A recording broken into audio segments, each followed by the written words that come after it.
Tatay produciendo. Oye, estoy haciendo mi gente, escucha. Yao. Escuchen la letra, yao. Dice: lo acepto, que nunca fui buen hijo, lo entiendo. Que ya no estés conmigo, mi madre a mí siempre me lo dijo, que cuando ya no estés me voy a sentir vacío. Y ahora que tú ya no estás conmigo, mi vida sin ti no tiene sentido, comprendo.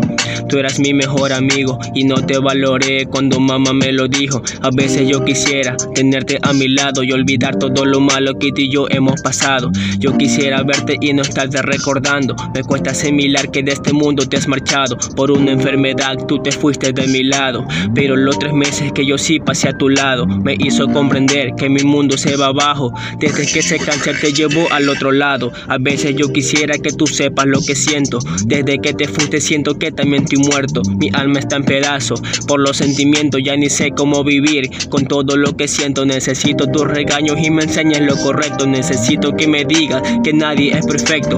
Quiero que me retes y no faltarte el respeto. Vuelve a mi lado, ya no me importa el resto. Pero es muy tarde, ya me toca aceptar, porque de la muerte tú no vas a regresar. Ahora solo escucha lo que voy a dedicar, que tú eres mi padre y siempre a ti te voy a amar. Yeah. Oye, estoy haciendo mi gente, escucha. Lo acepto, que nunca fui un hijo, lo entiendo.